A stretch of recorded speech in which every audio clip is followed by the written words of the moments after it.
নমস্কার বন্ধুরা, আগামীকাল বসন্তের শ্রেষ্ঠ উৎসব দোল, রঙের উৎসব। তো তোমাদের প্রত্যেককে এই রঙের উৎসবের শুভেচ্ছা। তো দেখো এই দোল পূর্ণিমা উপলক্ষে আমাদের অনেকের বাড়িতে অনেক গেস্ট আসে। তো তাদের জন্য যদি একটি এরকম সুস্বাদু ডেজার্ট বানানো যায় তাহলে কিন্তু ভীষণই ভালো হয় এবং যারা গেস্ট আসবেন তারা তো খুশি হবেনই, আমরা খাইয়েও কিন্তু ভীষণই খুশি হতে পারবো। তো সেই রকমই একটি ডেজার্টের রেসিপি নিয়ে তোমাদের সামনে আজকে হাজির। বাই দ্য ওয়ে, আমি দীপালি। তোমরা দেখছো তোমাদের চ্যানেল মায়ের আদরে রান্না। আজকে আমি তোমাদের সঙ্গে শেয়ার করতে চলেছি ভীষণই লোভনীয় মিষ্টির দোকানে গেলে যেটা সবার আগে প্রথমেই চোখে পড়ে, সেটা হলো রসমালাই। রসমালাইয়ের রেসিপি আমি তোমাদের সঙ্গে আজকে শেয়ার করছি। এর জন্য প্রথমে আমি গ্যাসে একটি গামলা বসিয়ে তার মধ্যে আমি সামান্য জল দিয়ে এতে আমি দিয়ে দিচ্ছি ১ লিটার ফুল ফ্যাট দুধ। তো এখানে অনেকে প্রশ্ন করতে পারো যে টোন্ড মিল্কে হবে কিনা বা অনেক কিছু। তো এখানে পরিষ্কার ক্লিয়ার করা উচিত যে তোমরা কিন্তু ফুল ফ্যাট দুধ নেওয়ারই চেষ্টা করবে। তোমরা চাইলে গরুর দুধ বা মোষের দুধও কিন্তু ব্যবহার করতে পারো। তো দুধটাকে আমি ফোটানোর জন্য রেখে দিয়েছি গ্যাসের ওপরে। এরপর আমি একটি মিশ্রণ বানিয়ে নিয়েছি। আমি একটি পাত্রের মধ্যে 1/4 কাপ টক দই নিয়েছি, ভীষণই টক দই। তার মধ্যে আমি প্রায় বলতে পারো 1/3 কাপ আমি জল দিয়েছি। তো সেটা দিয়ে আমি একটি মিশ্রণ বানিয়ে নিয়েছি। এর মধ্যে দেখো আমাদের কিন্তু দুধটা ফুটে গেছে। এই দুধের মধ্যে কিন্তু আমি টক দইয়ের মিশ্রণটা অল্প, অল্প করে দিয়ে আমি কিন্তু ছানাটা কেটে নেব। আমি এখানে কোনো লেবু বা সাইট্রিক অ্যাসিড বা অন্যান্য কোনো কেমিক্যাল ব্যবহার করছি না। আমি সোজাসুজি টক দই দিয়ে দইটা সরি ছানাটা কাটিয়ে নিচ্ছি। এতে কিন্তু ছানার পরিমাণও কিন্তু বেশি হবে। তো দেখো আমাদের কিন্তু ছানাটা রেডি হয়ে গেছে। এরপর আমি একটি ছাঁকনির উপরে একটি সুতির কাপড় দিয়ে আমি কিন্তু ছানাটা ছেঁকে নিচ্ছি। তোমরা চাইলে কিন্তু এখানে ভিনিগার বা লেবু দিয়েও কিন্তু ছানাটা কাটিয়ে নিতে পারো। তো সেক্ষেত্রে ছানাটা সুতির কাপড়ের উপরে দেওয়ারও পর একটু সামান্য জল দিয়ে কিন্তু আমাদের ছানাটা ধুয়ে নিতে হবে। কিন্তু টক দইয়ের ক্ষেত্রে কিন্তু এই প্রসেসটা করার কোনো দরকার নেই। তো দেখো আমি হাতের সাহায্যে কিন্তু চেষ্টা করছি জলটাকে ম্যাক্সিমাম টু ম্যাক্সিমাম বার করে নেওয়ার। এরপর আমি সুতির কাপড়টা ধরে জলটা হাতের সাহায্যে প্রেস করে, করে জলটাকে বার করে নিচ্ছি যতটা সম্ভব।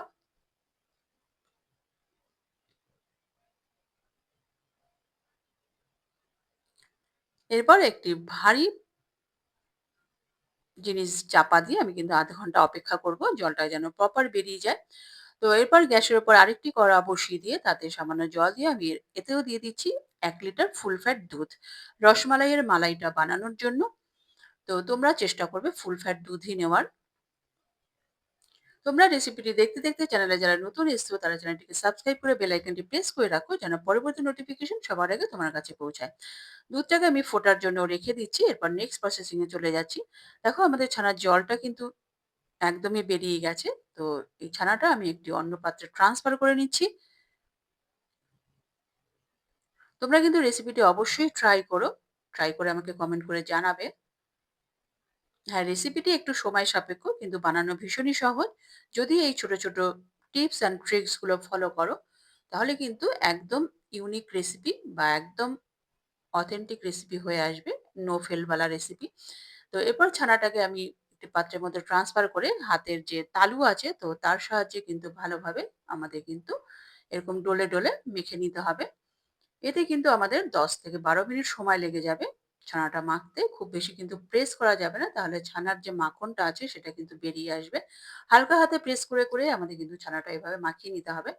দেখো আমাদের ছানাটা কিন্তু মাখানো হয়ে গেছে। এরপর আমি এর মধ্যে দিয়ে দিচ্ছি ১ চামচ কর্নফ্লাওয়ার। তো কর্নফ্লাওয়ারের পরিবর্তে তোমরা কিন্তু ময়দাও ব্যবহার করতে পারো। ময়দাতেও কিন্তু খুব ভালো তৈরি হয়। কোনো অসুবিধা হবে না। যাদের কাছে কর্নফ্লাওয়ার নেই তাদের দুঃখ পাওয়ার কিছু নেই। তোমরা কিন্তু ময়দা দিয়ে অনায়াসেই কিন্তু করে ফেলতে পারো। ময়দা সরি কর্নফ্লাওয়ার দিয়ে আমি ভালো করে মিশিয়ে নিচ্ছি হাতের তালুর সাহায্যে। দেখতেই পাচ্ছ। আমাদের কিন্তু মাখা হয়ে গেছে। এরপর আমি এটাকে ঢেকে রেস্টে রেখে দেবো ১০ মিনিট। এরপর আমি অন্য প্রসেসিং এ চলে যাচ্ছি। গ্যাসে আবার কড়া বসিয়ে একটি বড় কড়া বসিয়ে তার মধ্যে আমি দিয়ে দিলাম ১.৫ কাপ মতো চিনি এবং এতে দিয়ে দেবো ৪ গুণ জল অর্থাৎ ৬ কাপ মতো আমি এর মধ্যে জল দিয়ে দেবো। জল দিয়ে কিন্তু আমাদের হাই ফ্লেমে জলটাকে ফুটিয়ে নিতে হবে চিনি এবং জলের। তো এই মাপগুলো কিন্তু তোমরা এক্সাক্ট রাখার চেষ্টা করবে তাহলেই কিন্তু প্রপার রসমালাই কিন্তু তৈরি করতে পারবে অনায়াসেই।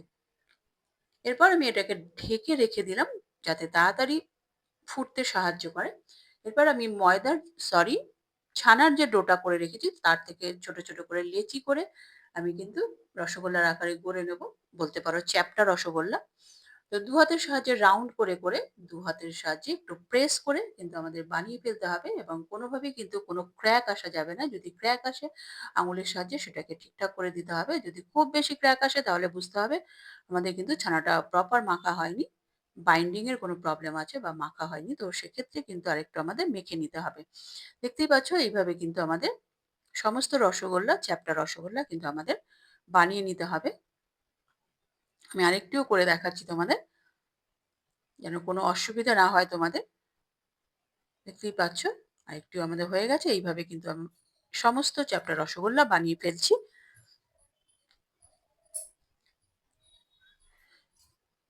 এরপর দেখো আমাদের কিন্তু জলটাও ফুটে গেছে। চিনি মিশ্রিত যে জল, তো তাতেই আমি কিন্তু রসগোল্লাগুলো ছেড়ে দিচ্ছি।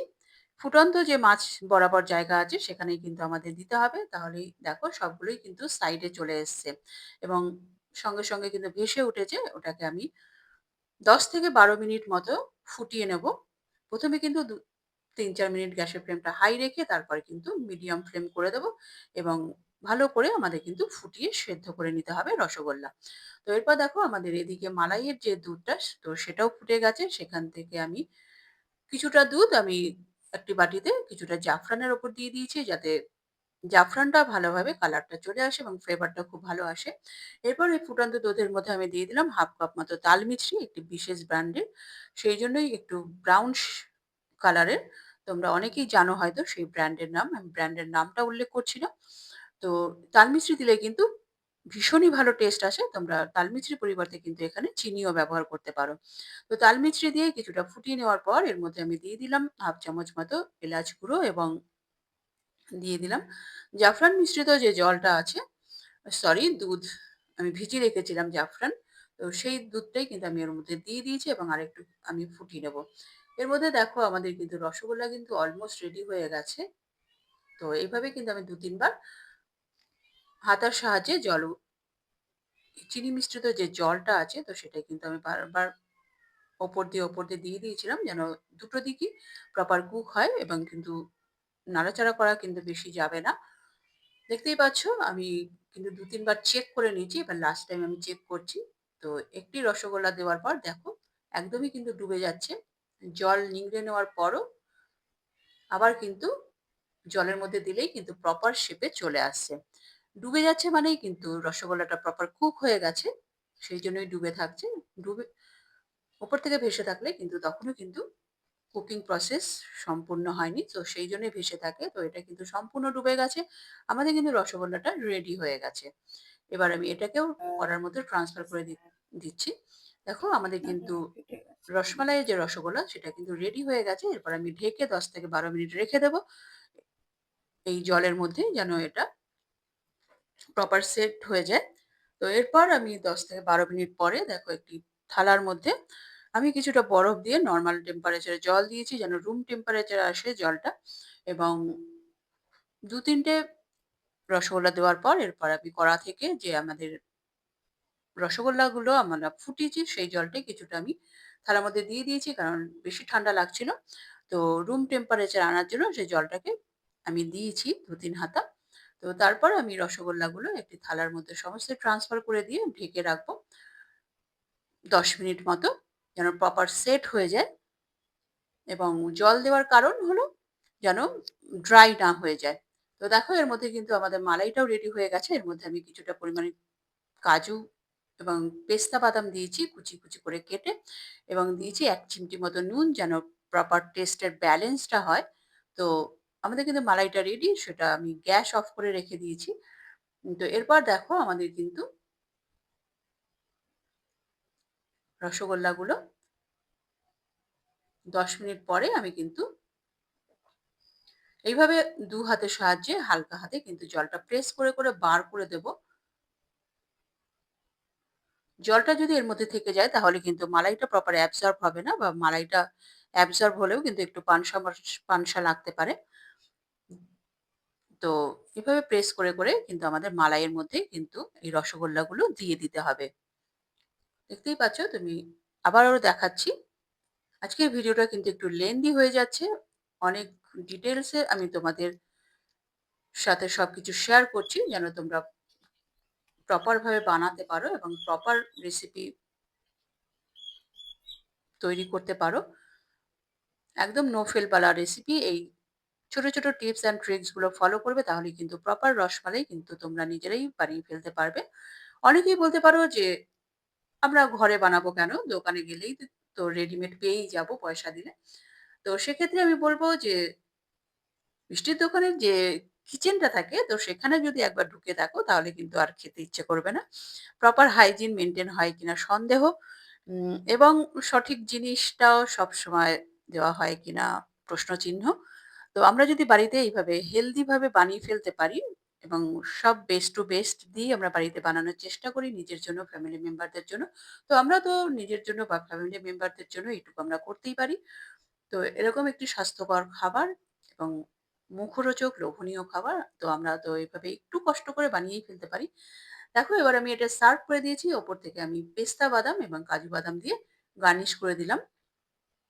রেসিপিটি যদি ভালো লাগে লাইক করে দিও এবং তোমার প্রিয়জনদের সঙ্গে প্রচুর শেয়ার করো এবং আরো এই ধরনের নিত্য নতুন রেসিপি দেখার জন্য চ্যানেলটির সঙ্গে জুড়ে থাকো। চ্যানেলে যারা নতুন এসেছো তারা চ্যানেলটিকে সাবস্ক্রাইব করে বেল আইকনটি প্রেস করে রাখো যেন পরবর্তী নোটিফিকেশন সবার আগে তোমার কাছে পৌঁছায়। দেখতেই পাচ্ছ কতটা লোভনীয় হয়েছে দেখতে, কতটা টেম্পটিং। এক্ষেত্রে কিন্তু লোভ সামলানো ভীষণই কঠিন। যদি আমার মতো খাদ্যরসিক মানুষ হয় তার পক্ষে তো ভীষণই কঠিন। দেখতেই পাচ্ছ আমি আরেকটা প্লেটেও সার্ভ করে দিলাম। দেখো কতটা মালাই অ্যাবসর্ব করে নিয়েছে দেখতেই পাচ্ছ তোমরা। দেখো শেপের কিন্তু কোনো পরিবর্তন হয় না যতই আমি হাত দিয়ে প্রেস করি না কেন। তো ওপর থেকে আরেকটু আমন্ড বাদাম দিয়ে আমি গার্নিশ করে দিলাম। তো এক্ষেত্রে কিন্তু লোভ সামলানো ভীষণই কঠিন হচ্ছে। এবারে কিন্তু আমার চেখে দেখার পালা। তো কাশ যদি আমি তোমাদের চেখে দেখাতে পারতাম তো ভীষণই আমার ভালো লাগতো। ভীষণই লোভনীয় হয়েছে, ভীষণই টেস্টি। পরবর্তী এপিসোডে আবার দেখা হবে। নমস্কার, ধন্যবাদ।